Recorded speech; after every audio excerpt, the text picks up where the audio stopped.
Răspunsul meu nu te va mângâia, și eu dinpreună cu tine, suflete, sunt doborâtă de păcat.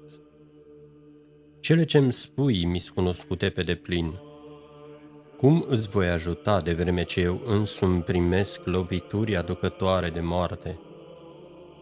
De vreme ce mie însumi îmi lipsește puterea de a lucra în chip de sine stăpânitor.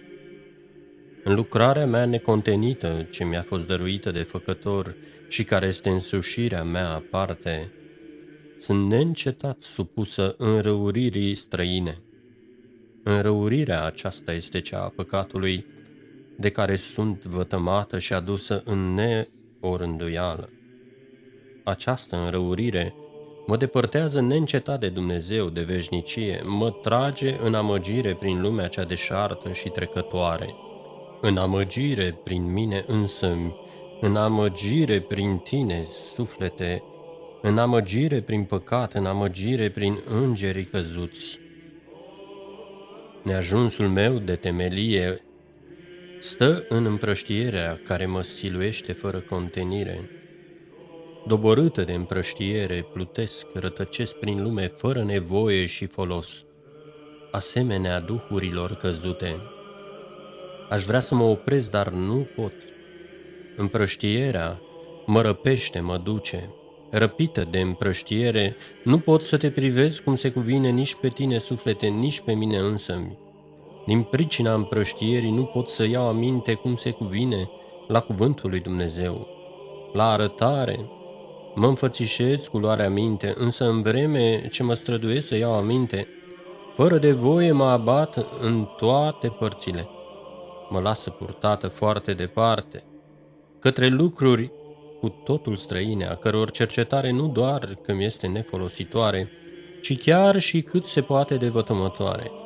Din pricina ucigătoarei împrăștieri nu pot să-i aduc lui Dumnezeu rugăciune puternică, lucrătoare, și să mă pecetluiesc cu frica Lui, prin care s-ar nimici împrăștierea mea, prin care ți s-ar împărtăși, suflete, frângere și străpungerea inimii. Din pricina împrăștierii mele nu petreci într-o împietrire.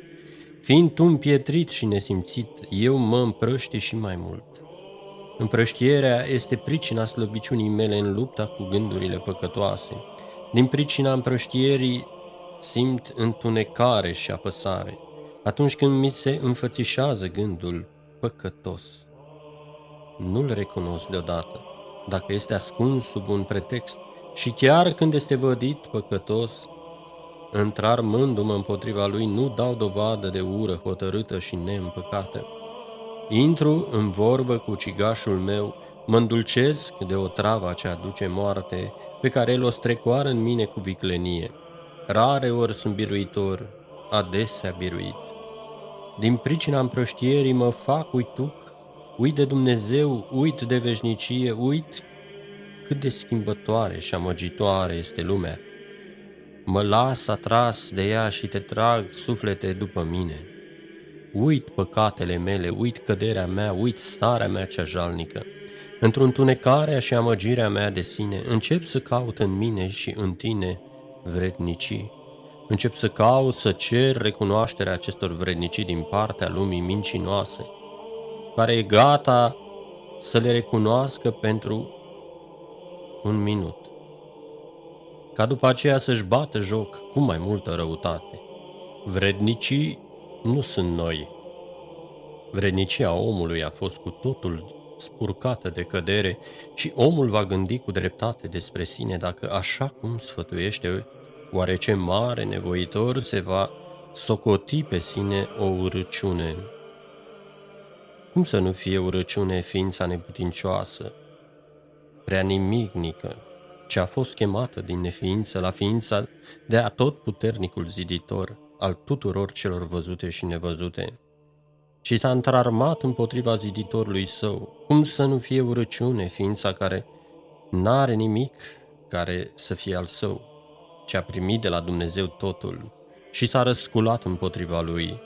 Cum să nu fie urăciune ființa care nu s-a rușinat de rai, ce și-a îngăduit în mijlocul fericirii raiului să asculte cu plăcere cumplita clevetire, și hulă împotriva lui Dumnezeu, și a vădit neîntârziat în cuvințare la clevetire și hulă prin călcarea cu fapta a poruncii lui Dumnezeu. Cum să nu fie urăciune mintea, sălaș și născătoare neîncetată de cugetare, spurcată și rele, cugete vrăjmașe în chip statornic lui Dumnezeu? Cum să nu fie urăciune sufletul în care colcă mereu patim hâde și nebunești, ca niște șerpi otrăvitori, vasiliști și scorpii într-o groapă adâncă?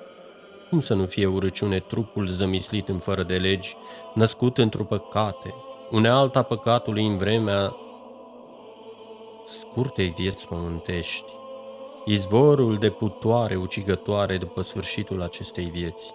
Noi, suflete, alcătuim o singură ființă duhovnicească. Eu cuget, tu simți, dar noi nu doar că suntem vătămate de păcat, ci și despărțite de el, ca și cum am fi două ființe aparte, ale căror lucrări se bat mai întotdeauna cap în cap. Suntem dezunite, învrăjbite între noi, suntem despărțite de Dumnezeu.